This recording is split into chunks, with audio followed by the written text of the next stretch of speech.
Kay here with Betsy Kling this morning, and we're joined now by Chef Natasha, who's brought us some amazing foods and wines this morning. Good morning. Good morning. Thank you for having us. It's noon somewhere. Yes, absolutely. And for right now, it's noon here. Yes.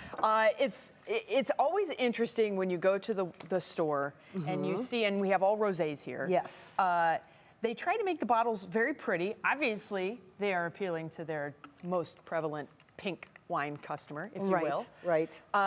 So you're going to kind of walk us through a little bit of the rosés because summertime is rosé time. Right. So summertime is rosé time, but the thing is, you could enjoy rosé any time of the year. Thank you. Right? Yes, absolutely. And not only can you enjoy rosé, but let's say you're not a wine drinker and you would like maybe a cocktail, and I know you like cocktails. I do. Thank you. So if you're just getting into wine or you don't know where to start with a cocktail. I got a spritz over here, and I have a Rosarita here, and that's something that you might want to enjoy. So what's in the Rosarita? So the Rosarita is a kind of a tequila, some rosé wine, lime, a little bit of sweet cherries. So it's a play on the margarita. I was going to say, Betsy, what's the policy here? Can I drink on air? Okay. Special dispensation when there's a guest in the studio. Absolutely. I do have some beautiful wine for you as well. Thank you. And it's not a problem to mix wine and liquor. I don't. No.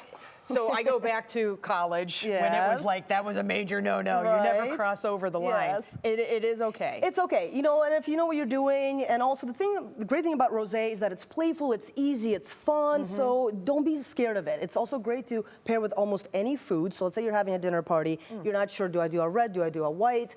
Rosé is gonna be the safe way to go.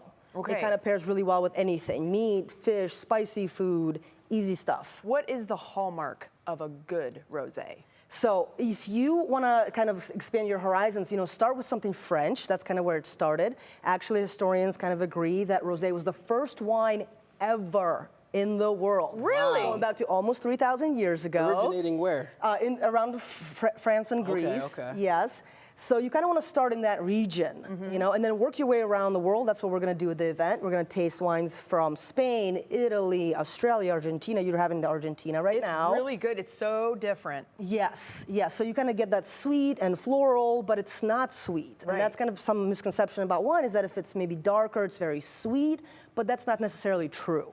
That's just how long the grape skin was touching the wine while it was fermenting. And this is not like the Boone's Farm, like pink stuff, okay? I know everybody knows what I'm talking about, the old school, right? That's what pink wine was. Yes. It was the Boone's Farm, which is not so great for the people who have been around the block a few times. I'm trying to get out of that as gracefully as I can, and I'm not doing great. Price-wise, okay, rosés. so rosé only takes, it takes a very short amount of time to make, a lot less labor. So you can get a great bottle around $14. Okay, that's why it's so cheap. Absolutely, I was like, oh, this has got to be terrible because it's cheap, but you can get a good bottle. You can get a great bottle under 20, if you want to kind of expand a little bit. And that's why you can enjoy, 2 or 3 of them. Okay. All right, so Natasha, tell us a bit more about this event you got going on. Okay, so the event is this Tuesday, June 27th at 5 p.m. at the Southside Restaurant in Tremont.